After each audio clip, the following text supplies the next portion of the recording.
there definitely are people out there who want to invest in what you're doing, and you want to find them, and like you basically just need to get in front of them. And so there's this big question at the beginning, like in outlining a paper or anything, where you're like, who am I going to spend the time on? You're about to spend a month or 2 months on something, and you could spend it in a way where you talk to just all the wrong people and don't raise any money at the end of it, or you could talk to people that you might have a strong chance of investing in. And so the way that I think it's probably best to go about it is like look at companies that are similar. You can go through Crunchbase or AngelList or LinkedIn, but just get a sense of companies in your space or that are adjacent or something like this, and then get a sense of all of their investors. And then once you do that, look at other, basically look at like groups that are aligned with what you're doing. So they can be venture groups, they can be like angels, but you should get a sense of if they've invested in groups like you, or are they investing in your space? Are they active? This kind of thing. And make like a list of like 15 or 20 people to start with, and that will lead to more people, but try to keep it super tight. It's worth doing a ton of research to really like figure out who those people are, right? If you don't find them or you find the wrong people, you end up barking up the wrong tree. But at the same time, like that's not going to be perfectly specified. And there's other people that are adjacent to those people that you don't yet know. And so one of the core things one of the most important things that happens along in this process is that you'll find, who are the best intros to those people. But in that process, you run into people, and Eric Ries is a fine example where you get introed to him. He's very excited about what you're making. He knows somebody like this. And he's like, but have you thought about these other 4 or 5 people? And he happens to be a hub himself, whether that's because it tends to be people less about their job because they're either all in venture or they're all founders or something, but about their kind of like social networks, and whether or not they're just like the kinds of people who are forwarding things to people or having sort of parties that people come to or retreats, right? Or we all know the sort of like this sort of social butterfly, or at least this like node. And so when you find a hub like this, it's actually very important, especially if they're like on your side, to then work with them closely to figure out not again who is everybody they know, because they'll know a lot of people that aren't relevant, but given what you're trying to do, who are the like top maybe 5 or 10 people they know that they can send it to you. And so that will then lead to this like viral coefficient of getting more people, but still keeping it super narrow to who are the people that really fit what you're building. So you want to make a sheet that looks something like this. They're probably less overwhelming. And you'll maybe start off with like, call it 10 to 30 people on the list. And those people you put in there, as we mentioned, as like the sort of a mixture of the top people you just want to get to, and you'll list the kind of top funds that we all know, some other people that you happen to have warm intros to that you'll be able to test things on, and then this kind of core batch of people that you think might like perfectly make up the round. And it's worth even thinking through like what would an ideal round look like at the end, right? You're raising $1 million on 5. You want a lead who puts in 500, and then you want maybe another VC or 2 that you like that put in 150, and then you want some angels who fill this. So let's say you make a sheet and you have 10 people. It will expand over time, as this one has here, you can see, but you'll put in those folks, and then the core information that I think you want to basically gather here is like, can they lead? So we have this. Do you need an intro to them? And then here, what we've done is put in people that are in our network that can make these intros. And so you have the basic list here. And then, we had our own list of whether they're a priority, are they in venture or an angel, some other, data here. But what matters really is, can they lead? First thing is to think about who's making a product like yours that's either in a different industry, right? So Dooley is a company that makes basically like a better UX for Salesforce. And we ourselves are like a brain on top of the CRM, but we're building for nonprofits. Dooley is for people, basically salespeople at SMBs. And so you can come in and say, okay, they've raised over 100 million. I think they've done a Series B. And so you can come in and look at the investors, view all and see them across different rounds. And so, if we're looking at pre-seed and seed, you might scroll down and focus around this. And so, you'll get a sense, did they lead it here? And then it will list also the partner if they have one. And so here you can see like Harry Stebbings from 20 VC or Box Group or Ron Conway's SV Angel. Like you can see some things that you might want to focus on, as whereas others, like I don't know, like Palisite, but maybe we want to look at them. And you can continue on up, and you'll see the kinds of people that, like Tiger Global, you'll see in much larger rounds. And so you can get a sense of like who might be a fit for y'all.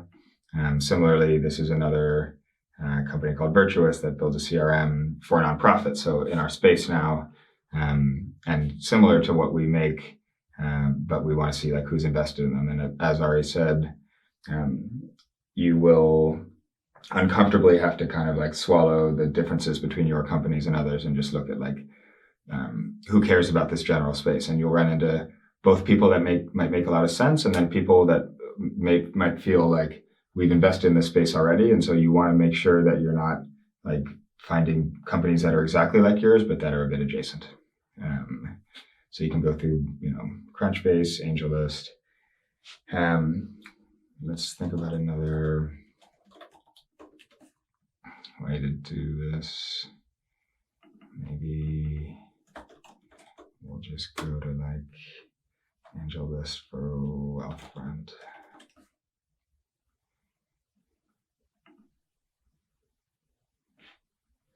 Right, similarly, you can see they're not as good as Crunchbase. You can still see the same thing.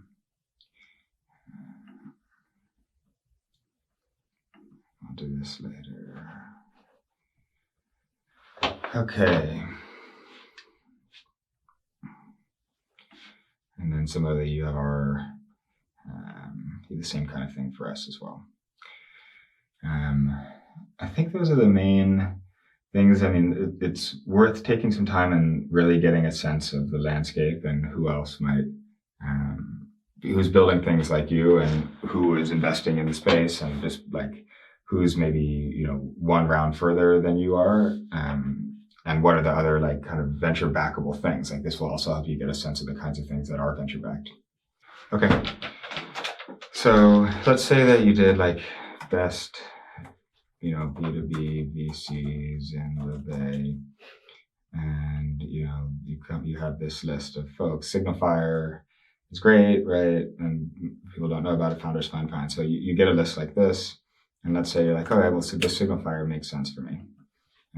So you go to Signifier, and there's a couple of different things you might want to look at. So the main thing that you need to know here, if you end up wanting to talk to them, is how you're going to get a warm intro to somebody who's an actual decision maker. And so we can go through that.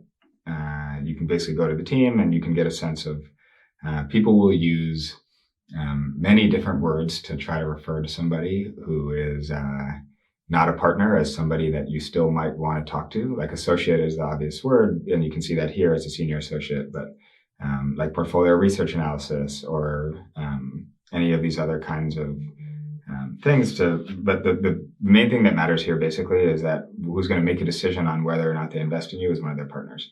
And in fact, one of their partners will like bring the deal in. They're like extra incentivized, like they're getting extra comp based on how well you do. And so they have to come and defend the deal. And so they'll bring it in.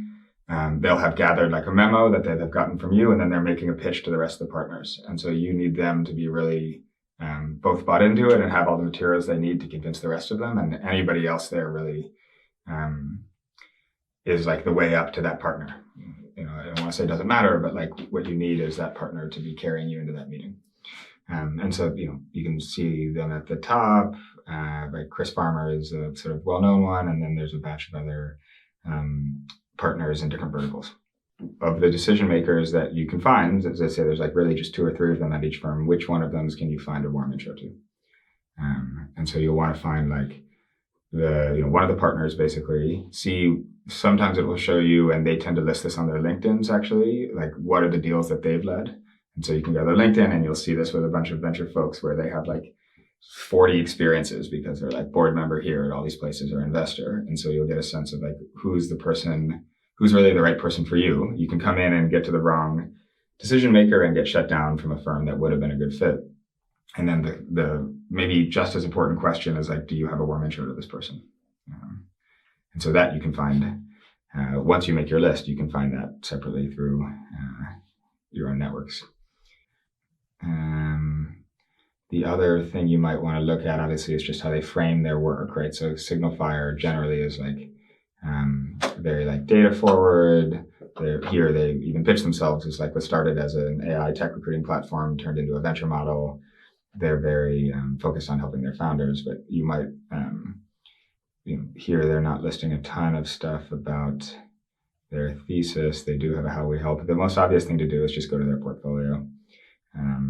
And here you'll have a sense, basically they'll often do this, like have consumer enterprise healthcare. So you already have a basic sense of what they're investing in. Often there'll be like a better way to filter, but you can scroll through and do it this way. You can also go through on Crunchbase or AngelList, right? Crunchbase is probably the better way to get all of this at once, but you can see the sorts of companies that they invest in. And so let's say you're like, I want to know if KPOR is a fit, and you've heard that they're like generally mission driven. You might want to get a sense of like right here, you can see, okay, what sectors do they invest in? And this gives you a nice overview from like finance to media to justice, and then the kind of locations. And here they just point to it. They're like Bay Area or outside Bay Area. And then you can get a sense of if it's been acquired or IPO'd.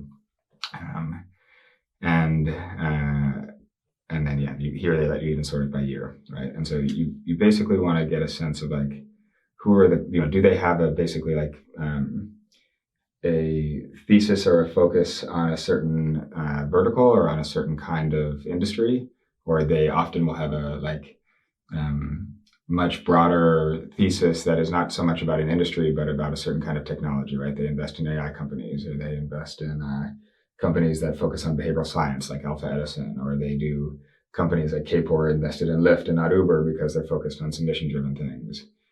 They all have different theses. They're like contrary investment people spinning out of universities, right? And so you're going to want to find not only the like sorts of companies that they tend to invest in, but like what are their thesis about what they're looking for in the future? And it's a good question to ask them as you talk to them too. What you end up doing is you open up this sheet. And so let's say you know one person, like a friend of yours who's raised some money before and knows a couple people.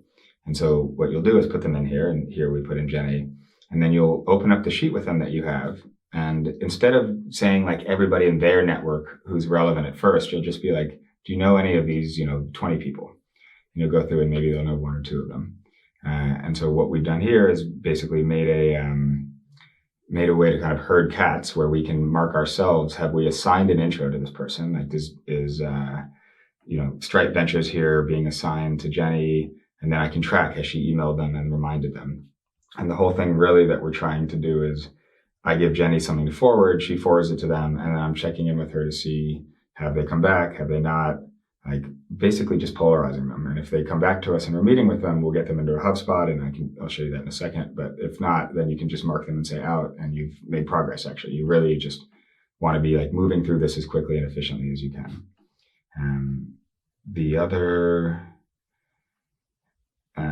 So let's then go into how we might do this with Jenny. So I'd come in, we'd have this list of like, say 20 people, and we'd go through it with her. You can see that she's assigned to some of these people already. And then the other thing we do is like Jenny will know maybe one of these people, but she'll know a lot of other people that are relevant. And so the way to find those people is not just like ask her off the top of her head. People won't remember this. And you're like, well, how do I really go through and get a list and then have somebody follow up on it? And so the way that I've done it that I think works very well is to go and have somebody. Basically, this is better in person, though you can do it on Zoom, and to screen share and go through their LinkedIn and their actual connections and have them kind of run through them as quickly as they can, but pull out people that they think are relevant for you. And so you're on this conversation, they're screen sharing and they're scrolling, and as they're doing so, they're mentioning people, and you're writing them down and making sure to come back to them later. And so what the result of this will be that you are coming back to them. So I would be coming back to Jenny with a list of, say, 10 or 15 people that I've gleaned from going through her network and saying, like, thanks a lot for making these intros. I've assigned them to you, and I give her either intros for each person or one big blurb that she can send to them. And then every few days, I'm texting her and just asking, hey, did this person come back to you? Did you send this? Like, you're doing whatever you can to nudge her to send them. And you may need to go even like take this friend out for coffee or something that helps them do it. But then you're also following up with them and making sure they've actually heard back from them, or double touch them, or whatever you need to. This process I can show you sort of flipped, like as if somebody were to come on and try to get this from me. And so let's say that, this is what I've done with friends. So a friend is coming on and raising money, and if I just type in investor and do first degree, it's too many people here. So let's just say this.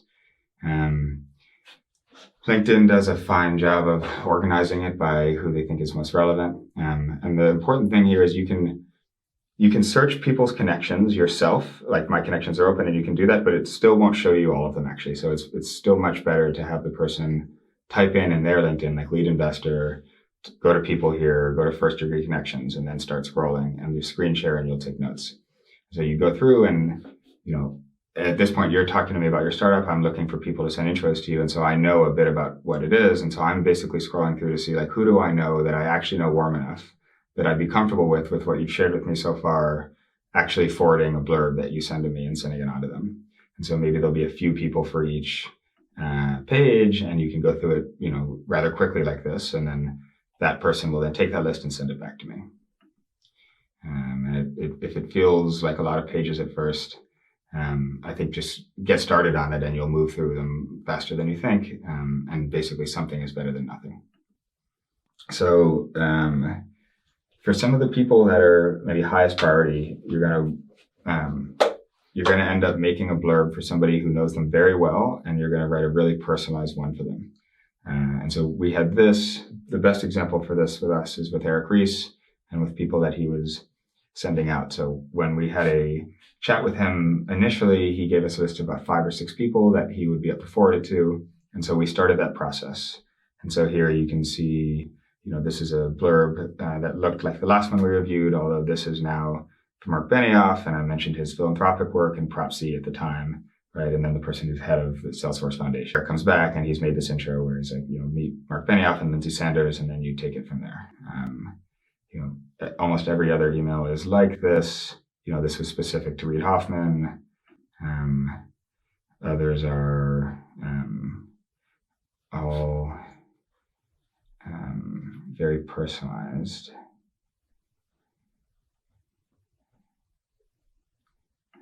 Let's see. This one to Ron Conway mentioned that he tweeted about to Tweet by Tweet.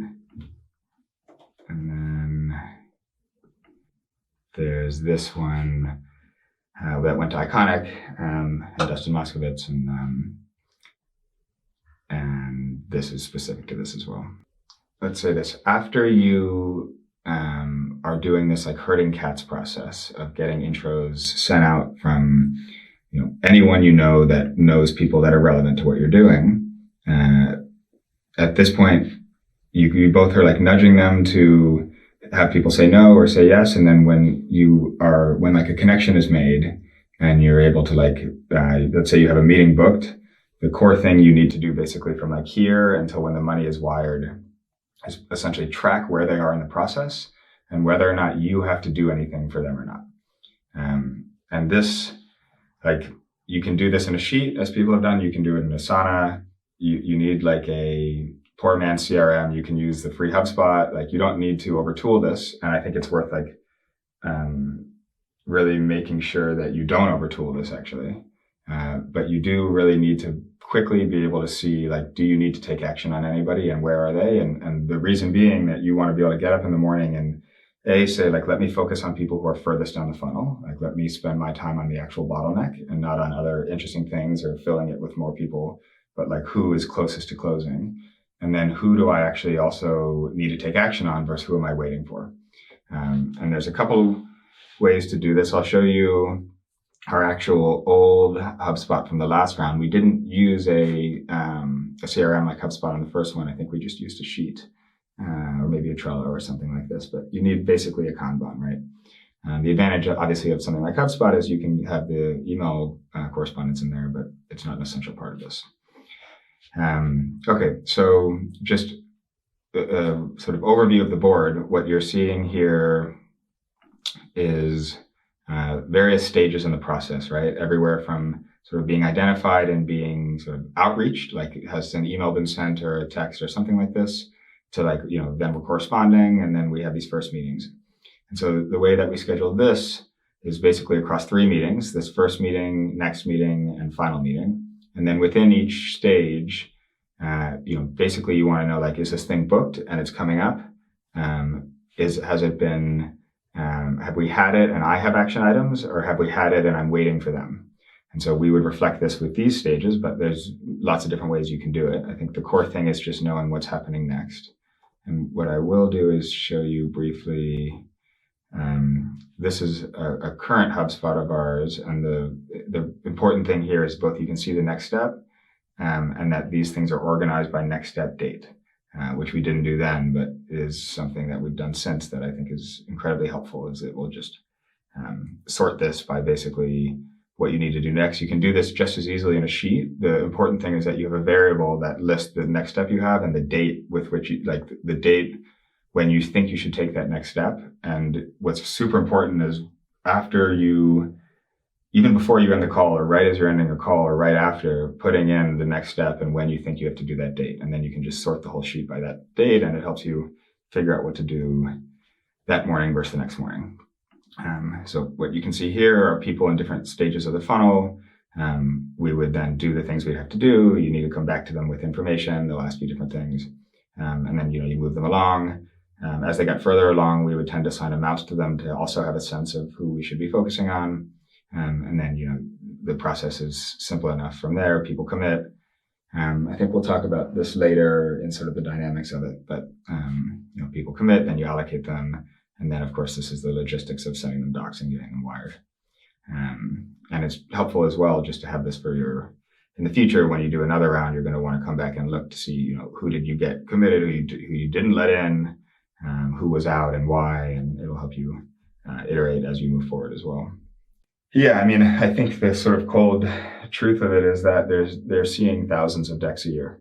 And so you really do need something that differentiates the initial impression, right? Even if what you're building is amazing, they'll never actually see it. And you can argue that this is a biased process, but I think some venture people argue that if you're not able to get in front of them, then that also reflects something about your ability to do sales and do something else like this, or the best possible thing you can do. Imagine you just have 2 close friends or 2 people you trust or people that you've invested in or worked with before that you'd love to hire. And then both of them are coming to you telling you need to look at this company, right? Or you need to look at this person. You're going to get on the phone. And all you're really trying to do is anything you can do to break all of this initial, all of these different things that they might be paying attention to, and have them decide I'm going to spend 30 minutes with you. If you're worried about what to do, send an email or something. There's not enough of a bias towards action, right? Because people are stressed with this kind of thing. And so you do just need to get out impressions to people. It of course has to be to the right people and with the right intros, but don't let perfect be the enemy. So I think the place where we went wrong, we worried too much about who is the right person to send it. And the answer is actually if you've got 3 people who can send the intro, one of them won't get through and the others they won't see. And if they get 2, then it's probably better anyways. That's right. I remember somebody saying something about how multiple there's a worry with it, and I now just totally disagree. I'm just get out what you can get out. It's what is it like to date somebody who's not interested or something? Right away, right?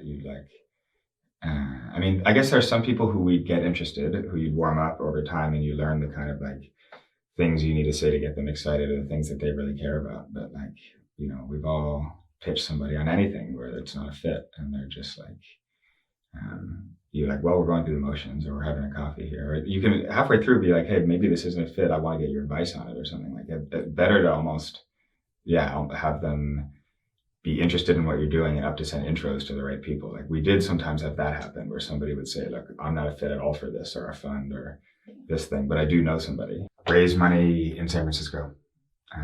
Maybe if you're doing bio, it's worth going to Boston, or if you're doing some kind of fintech thing, go to New York. But otherwise, fly to San Francisco, try to meet people in person, raise money from people in San Francisco. Investors here have both themselves gone through it. They tend to be more operator-led, and also they've seen it and been a part of it, right? And so they're much more comfortable investing early. They care about things like the team and the market size. They're not asking for financials early or traction when you shouldn't have it. They're focused on I think the right sort of things. Like, are you making something people love, basically? And they've seen things go from weird ideas in like a room of a couple people to like, you know, $1 billion companies, and so they like are they're not like risk averse in a way that other venture folks can be relative, and like it's like the riskiest asset there is, and so it's worth going to people that are like super happy to support you early. Like that's the difference between whether you actually do the thing or not, is do you raise early capital, and they will do this much easier for you than anyone else, I think. We pitched this guy who was, I think, like at some NYU venture. I remember this. It was like they're like invest in students type thing, Okay. but they like also like ran an accelerator, and we pitched them. And he was just like, you guys are like way too early. You can't possibly raise. Like, what are you doing? Like, you don't even know your CAC to LTV ratios. And I was like, honestly, like, I believe you, other than the fact that like these people over here are like telling us to give us $1 million. So, and I we were going to run Facebook ads, but it's totally different in like New York versus like in Boston versus in like each city has its own flavor. Right. And like San Francisco is like, we'll just bet on the dream and we don't need any proof. Right. Which is like how this should work early, I think. And I do remember meeting with like some particular B2B investors in North Carolina and other places, and just learning about the terms and like I think part of the reason I say that is that's also founder friendly. Like safes were born here, and like people are happy to do this. People are happy to like give you money and get out of the way. And I think there's horror stories from like instruments that are used or from relationships with investors that people have outside of the Bay that are like that maybe we won't share here, but are like I think worth having people here who have seen companies grow in the way that you're trying to build a company, basically.